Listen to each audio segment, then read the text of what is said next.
Warnings. The following broadcast contains high-octane nightmare fuel gathered from the darkest corners of the internet. Keep your eyes on the road. Keep your doors locked. And whatever you do, don't look in the rear-view mirror. You are listening to Grave Shift, 18 Wheels to Hell.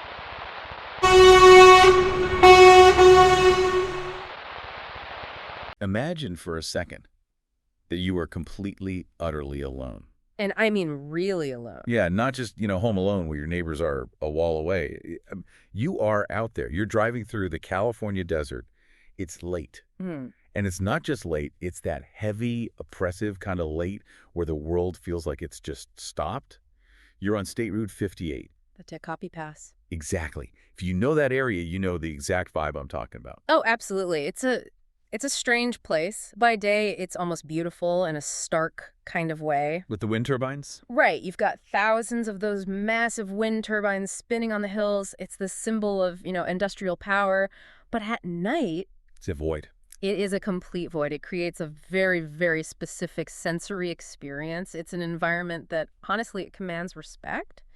And maybe a little bit of fear. A lot of fear, I think. Well, yeah. It's remote, the terrain is rugged, and the darkness out there is absolute. It's not like being near a city where you get that, that orange glow on the horizon. No ambient light at all. None.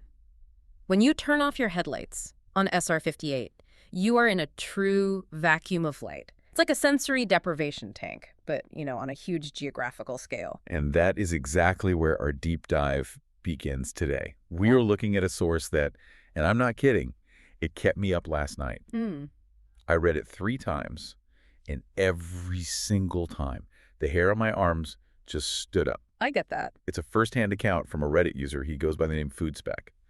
Now, this incident, it happened about 5 years before he actually posted it, but the way he describes it, the details are so sharp, you can just tell this memory is like burned into his brain. Well, memory works that way, especially when you're talking about trauma or extreme fear. Right. We all tend to forget what we had for lunch last Tuesday, but a moment where you think you might die, that gets etched in high definition. It's chemically seared into your neural pathways by adrenaline. And what's so fascinating about this particular account isn't just that it's a spooky story. We're not just here to give you goosebumps. Yeah. Though you probably will get them.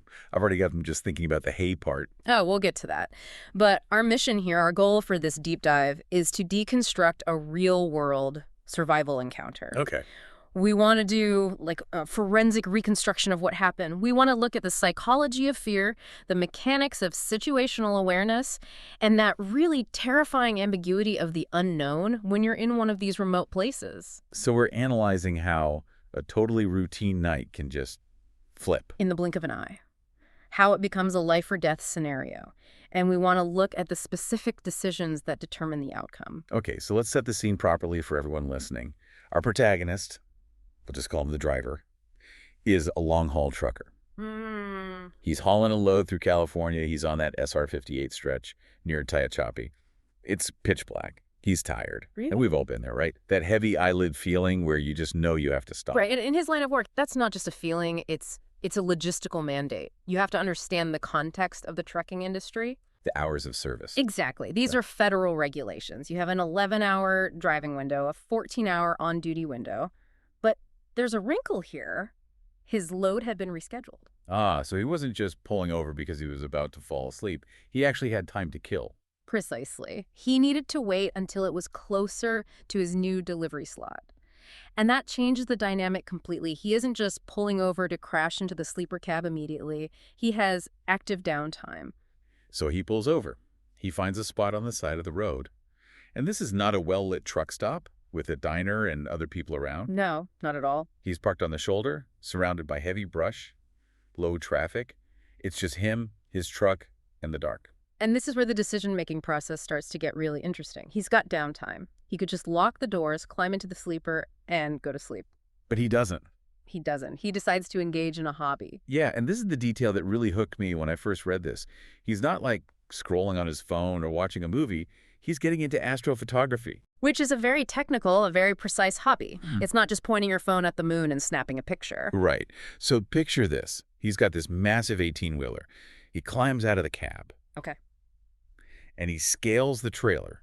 He climbs all the way up to the very top. Which puts him at, what, 13 feet, 6 inches in the air? 13.6. I mean, that is high. You're looking down on a basketball hoop by a good 3 feet. It's like being on a second-story balcony. Yeah. And he sits on the edge, right above the reefer unit. That's the big refrigeration unit at the front of the trailer. And he's just fiddling with his camera. He's trying to learn about aperture settings. Okay, let's pause right there and unpack the psychology of that specific moment.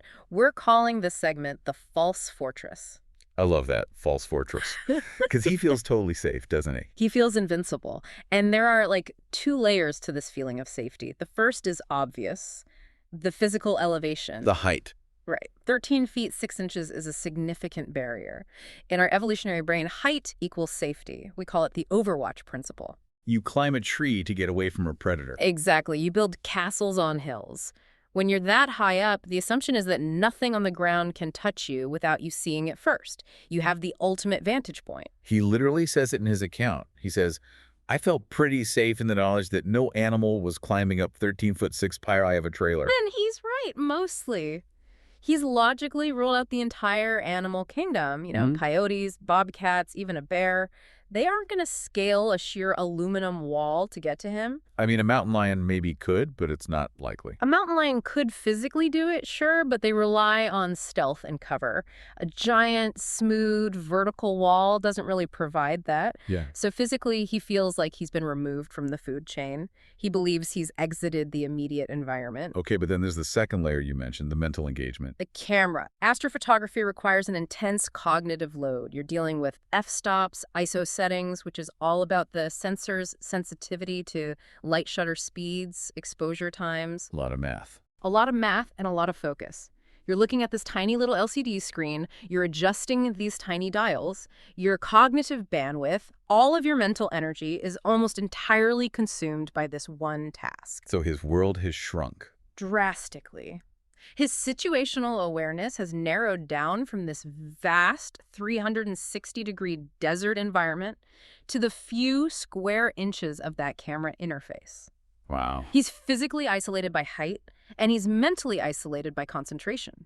He has effectively blinded and deafened himself to his broader surroundings because he believes the height makes those surroundings irrelevant. It's the perfect storm for being caught off guard. You're just sitting up on top of this metal box, staring up at the stars, convinced you're the king of the castle. And you feel like you're in complete control. And then reality intrudes. The auditory intrusion. He hears a noise. It's coming from the brush directly below where he's sitting. Okay, now think about the acoustics here for a second. It's dead quiet, no traffic, just maybe the wind and the sounds of the desert. If it's maybe. Right. And the air in the high desert is very dry, which lets crisp sounds travel really well, but it also creates this eerie silence where any new sound seems to just pop out of nowhere. And a noise from the brush directly below you implies one thing. Proximity. Yeah. Something is right there. We're talking within, what, a 10 or 15-foot radius of the truck's tires? Immediately below him. And his reaction is exactly what mine would be, and probably what yours would be. Denial. Denial. And rationalization.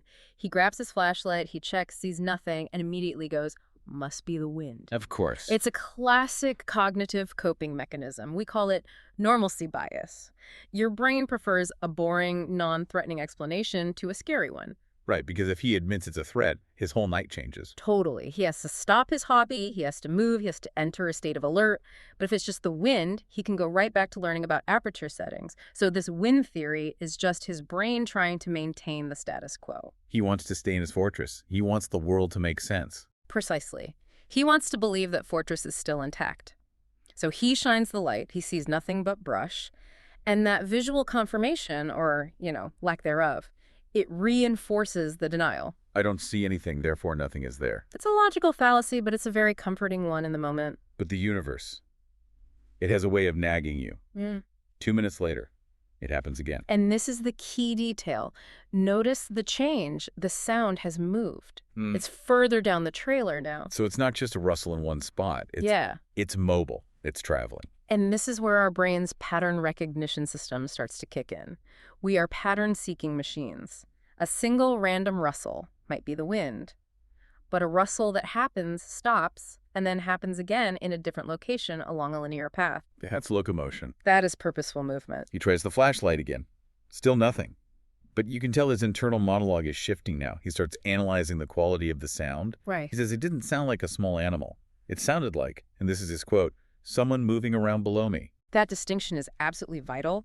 Small animals, lizards, squirrels, rats, they scuttle. Yeah, they're erratic. They move erratically. They make these high-frequency rustling noises. A lizard goes zip, stop, zip. A human, or maybe a very large predator, has mass. When a human moves through brush, there's a compression sound. It's a crunch, not just a rustle. And there's a rhythm to it. Step. Pause. Step. He's starting to realize this isn't a kangaroo rat. Not even close. And this is the moment where the vulnerability really hits him. He starts doing the math on his security. He's up on the roof, sure, but the truck isn't a solid block of steel. There are entry points. So he does this mental inventory. Mm-hmm. Passenger door, Mm-hmm. locked. He remembers doing that. Driver's door. Unlocked. Oof. That realization must have felt like an actual punch in the gut. It creates an immediate crisis. And where is he sitting? He's on the roof, but he's towards the front, closer to that unlocked driver's side. He realizes in that instant that his fortress has a gaping hole right at the drawbridge. Yeah, the ladder, the steps up the side of the cab, they lead right to that unlocked door. And this leads to a really smart tactical shift on his part. He turns off the flashlight. Goes dark. He goes dark. It's a primal smart instinct. If you think you're the prey, you stop broadcasting your location. Right. By keeping that light on, he's a lighthouse. He is a beacon telling anything and everything out there exactly where he is. Here I am, look up. Right. By turning it off, he's trying to regain some concealment. He's trying to hide in plain sight on top of this massive truck. So now he's just sitting there in the dark, listening, waiting, and then just silence. 5 minutes of silence. 5 minutes is such a long time when you're scared. It's an eternity. In a high-stress situation, we experience something called time dilation. The amygdala, your brain's fear center, it hijacks the brain and it starts processing sensory data at a much higher rate. This makes the world feel like it's in slow motion. So 5 minutes of just absolute silence in the pitch black, straining your ears to hear a pin drop. Would feel like an hour. He's just waiting for the other shoe to drop. And he gets something so much worse than another rustle. He gets a voice. One word. Hey. Just, hey. I just got chills again saying it. It's so simple, but it is so horrifying. Why is that one word so much scarier than, like, a growl or a scream? Because it implies intelligence. It implies observation. A growl is a territorial warning from a beast. Get away from me. A scream is a reaction of pain or anger. Hey is a salutation. It creates a relationship. Yes. It means, I know you are there, I see you, I'm watching you, and I want your attention. It completely shatters his anonymity. Up until that exact moment, the driver could hope, he could pretend, that whatever was down there didn't know he was up there. Maybe it's just a drifter walking by in the dark. Exactly. But the word hey confirms that he has been observed the entire time. It just strips away the last tiny remnant of his safety. The height didn't matter, the silence didn't matter, the darkness didn't matter. He was being watched. And you see the physiological reaction immediately. He says his heart jumped into his throat. That's the adrenaline dump. That is the sympathetic nervous system flooding his body with cortisol and adrenaline. His body is dumping sugar into his bloodstream for energy. His pupils are dilating. His lungs are expanding. He is preparing for fight or flight. The animal possibility is just gone. Poof. This is a human threat. 100%. So panic starts to set in. He breaks his cover. He stands up on the trailer, which that feels like a really frantic move, right? He's breaking that low profile he just established. He is. And he starts just blasting the flashlight everywhere. He's desperate for visual data. Fear of the unknown is the most potent fear that we have as humans. If he can see the threat, he can plan for it. He can decide if he can fight it or if he needs to run. But he can't see it. He can't see it. He looks over the edge. Nothing. Just the void. His words are, not a goddamn thing. And the sensory deprivation just makes everything worse. He says there have been no cars passing for an hour. Pitch black. He describes time as feeling like it's standing still. And yet, amidst this total panic, he does something incredible. He maintains discipline. He stays quiet. He doesn't yell back. He doesn't scream, who's there, or what do you want? He refuses to give the intruder the satisfaction of a verbal response. He is terrified, but he is not yielding complete control of the interaction. He is forcing the intruder to make the next move. And the intruder does make the next move. Yeah. And this is where it gets really clever and really, really twisted. This is the trap. Roughly 1 minute after the voice says, hey, The driver hears a sound that every single trucker knows by heart, the sound of the trailer door handle. The cam lock mechanism. And let's explain what that sounds like for people. It's not a polite little click like a car door. No. It's heavy metal on metal. These are big steel bars rotating in their keepers. It's a clack, clunk, screech kind of sound. He hears it unlock and he hears it release. Now here's the kicker. The trailer is empty. There is no cargo. Right.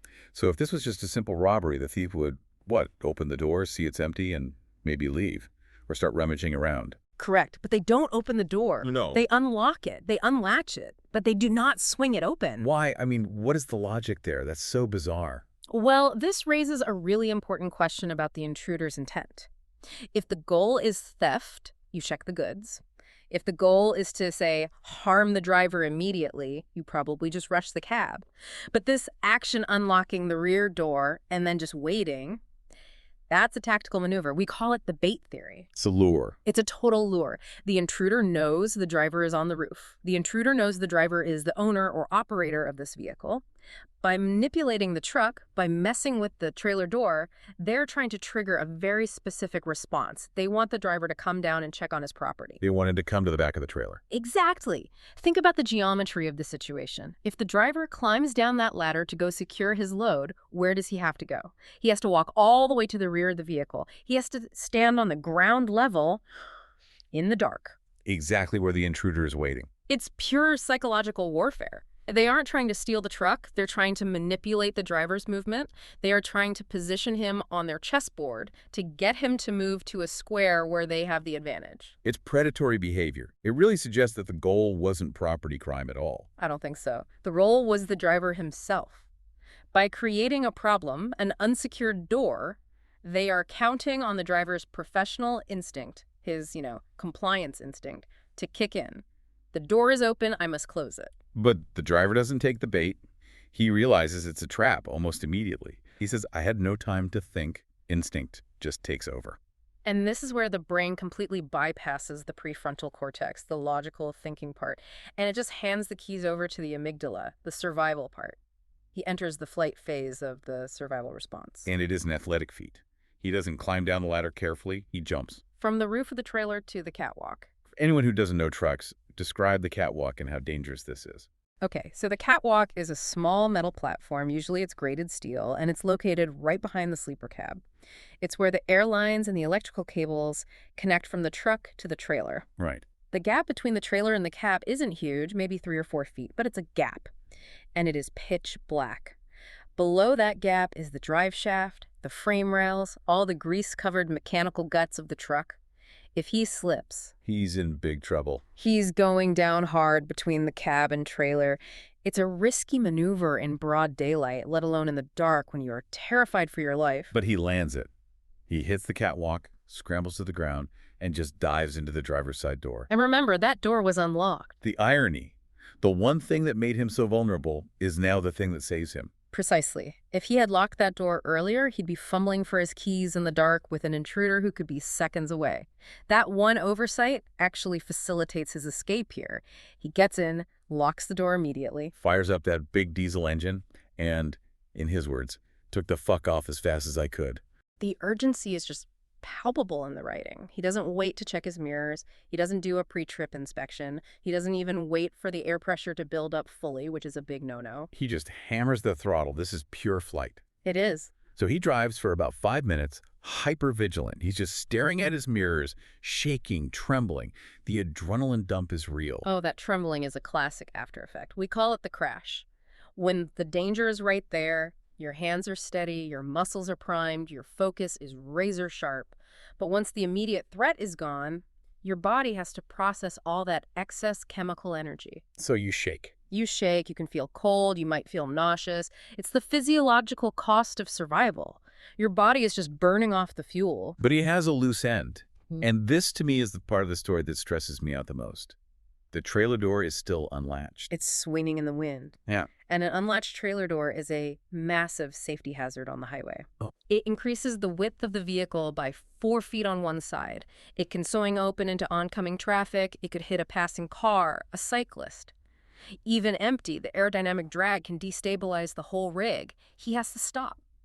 He knows he has to stop, But he also knows that just 5 minutes ago, someone was trying to lure him to that exact spot on his truck. He has to summon a tremendous amount of courage here. He has to willingly re-enter a dangerous situation, so he pulls over. But notice the difference in his procedure this time around. Oh, yeah. It's not a casual stop. It's like a Formula One pit stop. It's all speed. He stops fast. He leaves the engine running. Yes, keeps it running. He bolts to the back, slams the door shut, latches it, locks it, sprints back to the cab, and he's gone again. And while he's doing that, the fear. The entire time he is at the back of that truck, securing that door, he has to be thinking, did they climb on? Are they hanging onto the undercarriage? Are they right behind me in the dark? Oh, 100%. That thought would be screaming in my head. That ambiguity is terrifying.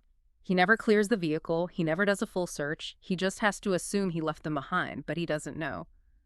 That second stop must have been absolutely agonizing. He is exposing himself to the darkness one last time. He is going back to the very spot the predator tried to exploit. But he gets it done. He gets back in, and he drives away. And he says he never stopped in that area again. I don't blame him. That location is now burned into his mental map as a no-go zone. So we get to the end of the story, and there's this huge, lingering question. And the driver asks it himself. What was their end game? And that's the question that just haunts you, right? Because we don't know. We can only speculate. So let's do that. Was it robbery? It seems unlikely. As we said, they ignored the empty trailer and they were completely focused on the driver. If they wanted the truck itself, they would have rushed the cab while he was on the roof and helpless. Okay, so probably not robbery. Was it assault? That seems more possible. The hay and the lure to the back of the trailer, that suggests a desire for interaction or confrontation. It feels personal. Could it have just been a really, really twisted prank? You know, some locals messing with the trucker for kicks. Also possible. But the patience required for that, waiting in silence in the dark for that long, that suggests the level of dedication that goes way beyond a casual prank. This feels predatory. It feels like hunting. And the part that really gets me is that he never saw them. Not once. That's the invisible antagonist. He shined a powerful flashlight multiple times. He was looking from a high vantage point with a clear line of sight, and yet he saw nothing. How is that even possible? Well, the intruder knew the terrain. They knew the blind spots of the truck. A semi-truck has massive blind spots, especially around the tandems, the rear wheels, and directly behind the trailer. They likely saw the beam of his flashlight sweeping across the brush and just moved accordingly. Ducked behind a wheel or something. Exactly, or just laid flat.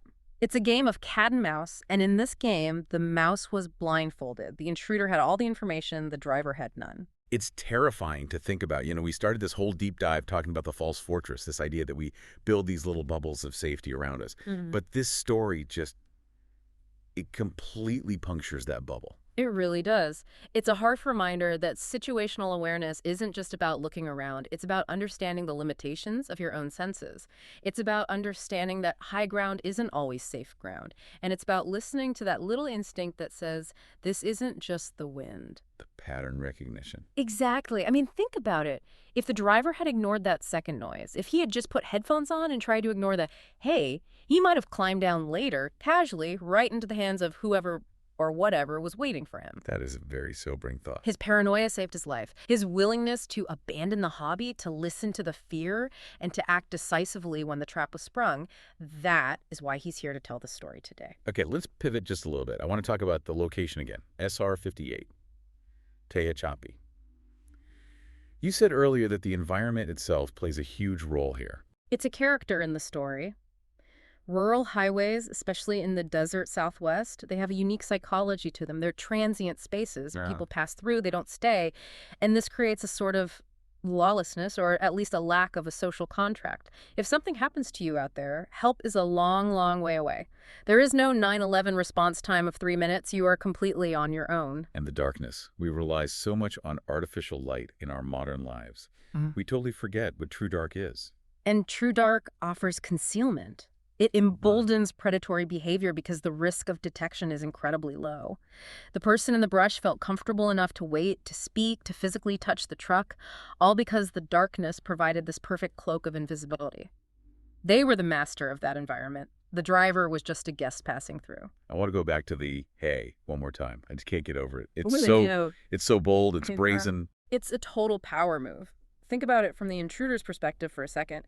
They are in complete control. They know where he is. They could have thrown a rock at the trailer to scare him. They could have slashed a tire to disable the truck. But they chose to use their voice. It feels like they were playing with him, like a cat with a mouse.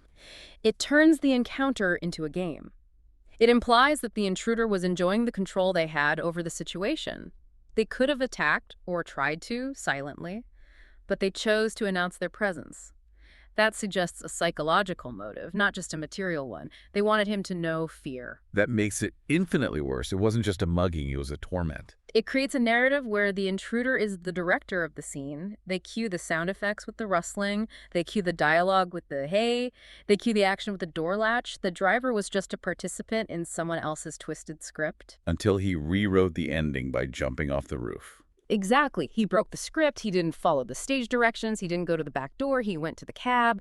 He regained agency. That jump was the moment he stopped being a victim and started being a survivor. So what does this all mean for us, for the listener driving home right now, maybe on a lonely road themselves? It means we need to reevaluate what safe feels like. We so often confuse comfortable with safe. The driver was comfortable. He was doing a hobby he loved. He was in a spot he chose, but he wasn't safe. Safety is active. Comfort is passive. That is brilliantly put. Safety requires constant assessment. It requires checking the locks, literally. The fact that his driver's door was unlocked is such a crucial lesson. We do this all the time. We secure our front door, but we leave a back window open. We lock the passenger side, but forget the driver's side. Your security is only as strong as its weakest link. And trusting your gut. Always. That wind theory is dangerous. If your brain is telling you something is wrong, it's usually because it has picked up on subconscious cues, sounds, shadows, smells, that your conscious mind hasn't even processed yet. Don't debate your gut. Investigate it. But safely. Safely from a locked car. Or, if the feeling is strong enough, just leave. There is no shame in fleeing a situation that feels off. You don't have to wait for the hey to justify leaving. Better to feel silly than dead, as the saying goes. That's a really good point. We often feel like we need proof of danger before we act. Yeah. Like we don't want to look paranoid for running away from a rustling bush. Yeah, our social conditioning tells us to be polite, to be rational, not to be jumpy. Survival conditioning tells us to run. In a dark lay-by on SR-58, you need to forget the social conditioning. Listen to the survival instinct every time. I'm thinking about the astrophotography aspect again. It's such a beautiful hobby. It's about looking at the vastness of the universe. It's almost poetic that he was looking up at the infinite while something very finite and very, very dangerous was creeping around at his feet. It's a stark contrast, isn't it? The cosmic versus the primal. He was engaging his higher brain functions, art, science, technology. The intruder was engaging the lizard brain hunt, stalk, ambush. It's a collision of two completely different worlds on that patch of desert. And the intruder used the driver's distraction against him. They probably watched him climb up. They watched him set up his camera. They saw he was focused. They absolutely knew he was occupied. A distracted target is an easy target. It's the classic predator move. It's why lions attack when the zebra is drinking at a water hole. Its head is down. Its focus is elsewhere. So the takeaways here. Number one, lock your doors. All of them. Check them twice, especially if you're going to be stationary in a remote area for any length of time. Do a perimeter check before you settle in for the night. Number two, height is not an impenetrable shield. Elevation gives you a better view, but it can also trap you. If you're up a tree or on top of a trailer, you have very limited exit routes. The driver was lucky he had a path to the catwalk. If he'd been on a different type of structure, he might have been completely cornered. Number three, if you hear a noise that sounds like a person, just assume it's a person. Treat it as a potential threat until you can prove otherwise. Don't rationalize it away as wind or small animals unless you have clear visual confirmation. And number four, and this might be the most important, if someone unlocks your trailer, do not go check on it. Never go to the secondary location. It's the first rule of self-defense. Never go where the adversary wants you to go. If they create a disturbance at the back, you go to the front. If they try to draw you out of the car, you lock yourself in. Always do the opposite of what the bait suggests. Chaos is better than walking into a trap. Wow. Chaos is better than a trap. I'm going to remember that. It's a good mantra for these kinds of situations. If the situation feels orchestrated, break the instrument. Before we wrap up, I want to leave our listeners with one final thought.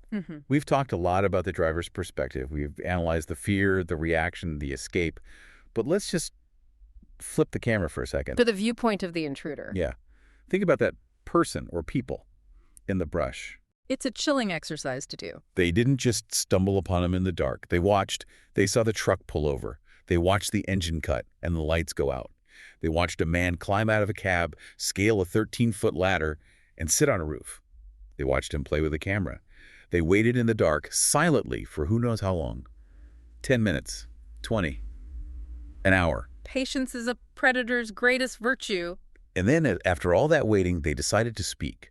They decided to say that one word, "Hey," and then they decided to walk to the back and unlock the door. They had a plan. They were executing steps in a sequence. This wasn't random. It was calculated. And that's the final provocative thought I want you all to carry with you. How long were they actually watching before they made that first noise? Was the driver ever truly alone from the moment he pulled off the highway? In the desert, eyes are always watching, whether you see them or not. On that happy note, stay observant out there, everyone. Check your locks, trust your gut, and maybe, just maybe, if you're getting tired near Tehachapi, just push on a few more miles to a well-lit truck stop. It's definitely worth the extra gas. Thanks for diving deep with us. We'll see you next time. Keep the shiny side up and the shadows in your rear view. You've survived another grave shift. Over and out.